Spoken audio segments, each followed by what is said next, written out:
Aurangzeb, a personality detested by many in modern India, but more so by his own father, Shah Jahan, when he lay captive of his own son Aurangzeb. This unfortunate soul mourned, Jahanara, my dear daughter, tell me, dear, where did I go wrong? For 8 long years, one question alone has haunted me. Where did I go wrong? During my entire emperorship, I did everything to ensure that my noble, gentle, beloved Dara would take my place on the throne after me and ensure that the glory of Mughal Hindustan would continue to shine among all the sultanates of the world. But how? How did this wretched, merciless Aurangzeb, who didn't even mind leaving his father dying of thirst in captivity, become the Shah of Hindustan? This should not have happened. No, this should not have happened. This should not have happened. Baba Hazrat, hold yourself together. Please. This way you'll spoil your health further. I can see the end, Jahanara. I can see the end of this dynasty that our forefathers, with their courage, polity, and piety, built over hundreds of years. It was to last till eternity. But now I can see its end. I can see it is an utter chaos in mutual hatred and endless battles leading to ruins. My forefathers will not forgive me. My people will not forgive me. History will not forgive me. My Dara will not forgive me. Dara, where did I go wrong? Where did I go wrong, Jahanara? Where did I go wrong? this was Shah Jahan's prediction, which came true within 100 years' time.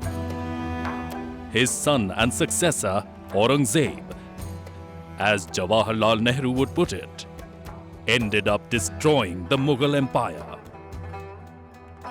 Shah Jahan had wished that his elder son, Dara Shukoh, should succeed him as the emperor, who had quite the opposite qualities to Aurangzeb. Would Mughal India have remained intact had he been the emperor and not Aurangzeb?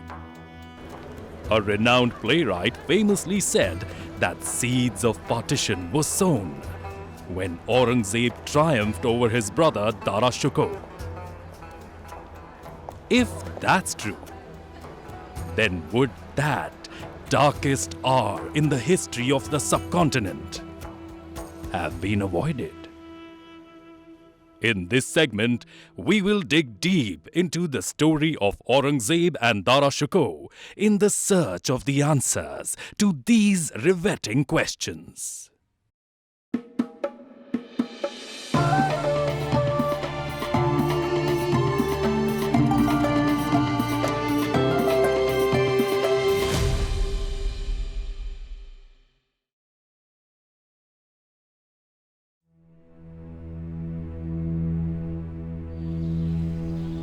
In the year 1615, near the holy shrine of the Sufi saint Moinuddin Chishti in Ajmer, Shah Jahan, then just a prince known by his name Khurram, had his first son from his most beloved wife, Mumtaz.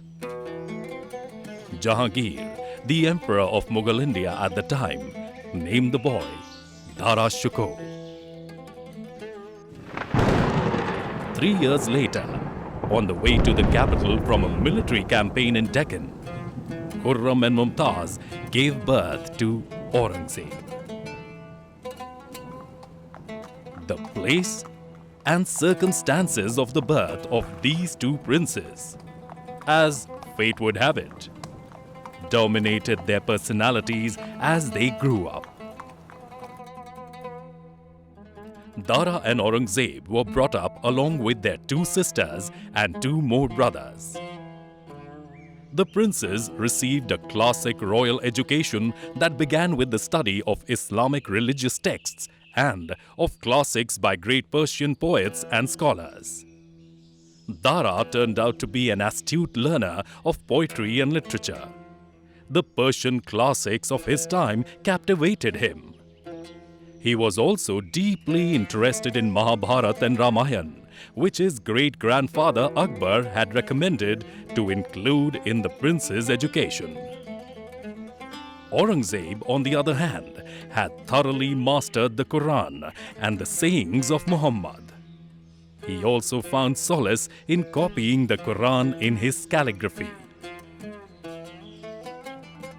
But apart from their educational curriculum, Dara and Aurangzeb happened to learn a very important political lesson at a very young age. Padshah Begum, Dadi Jaan Noor Jahan, Salam. Why have we been brought here like this, without our parents? Everyone is behaving strangely these days with us here. Have we done anything wrong? We want to go back to Agra. We want to go back to our mother.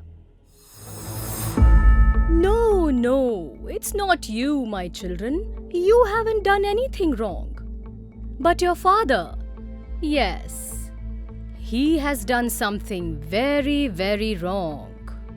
He has foolishly revolted against your grandfather, the mighty Emperor of India, Jahangir. And he also accused me of having taken indirect control of the Sultanate and stripping him of his posts and powers. You wouldn't understand how deeply that hurts me. Nevertheless, he had to bite dust. He was utterly defeated. And to ensure that he doesn't repeat his folly, you will stay with me as hostages. If he does anything foolish with us again, we might do likewise with you. What? No, he won't do that. Can the throne be dearer to our father than us, his dear children? Well, the hunger for power can drive those nearest to you to become your enemy.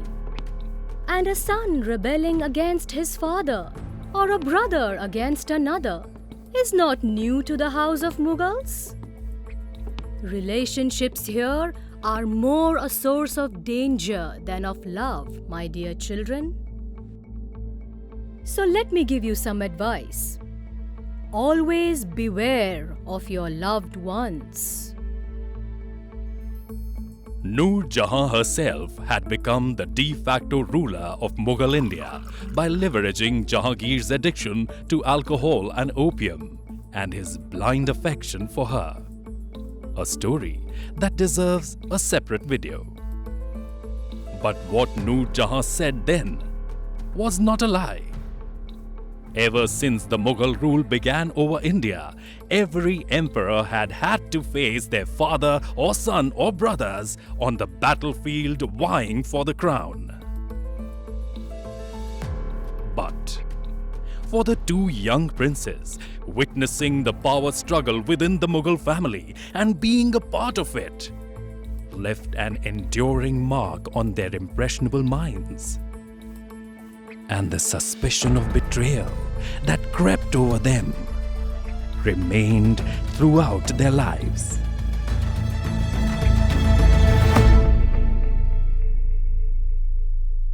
Shortly after this incident, however, Jahangir died, and Prince Khurram managed to wrestle the throne to himself and imprison Noor Jahan. It was then that Khurram was crowned and given the title of Shah Jahan, meaning conqueror of the world. His sons were released and reunited with their parents and sisters in Agra. Back at the Agra palace, the life of Shah Jahan's children returned to normalcy. As the sons reached the age of 13, their martial training gained importance. Yet, Dara still continued to focus on academics. He took more to books and reading than to weapons and sports, which were the chief interests of his brother Aurangzeb. A recreational elephant fight was once organized by Shah Jahan in the year 1633.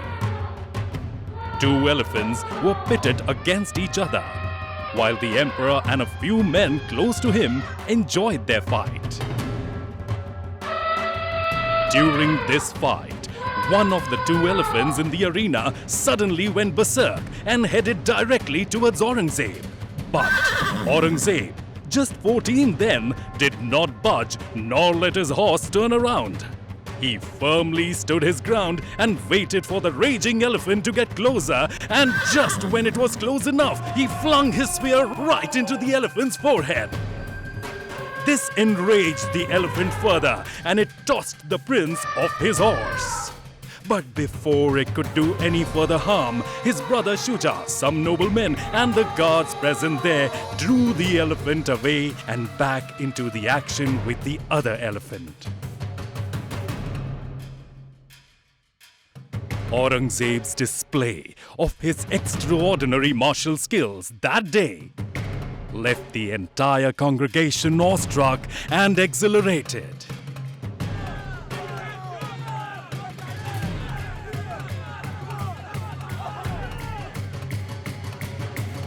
Come, my brave son, come.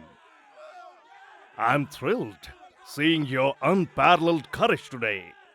I hereby bestow upon you the title of Bahadur.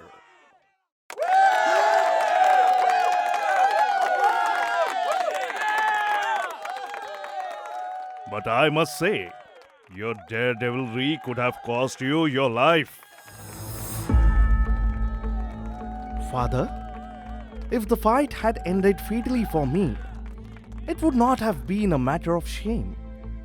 Death drops the curtain even on emperors. It is no dishonor. But the shame lay in what my brother did. Aurangzeb alleged that during the whole episode, Dara deliberately stayed away from the action, not caring to help him. But Dara, not being very fond of such action, was too far away to run to Aurangzeb's aid.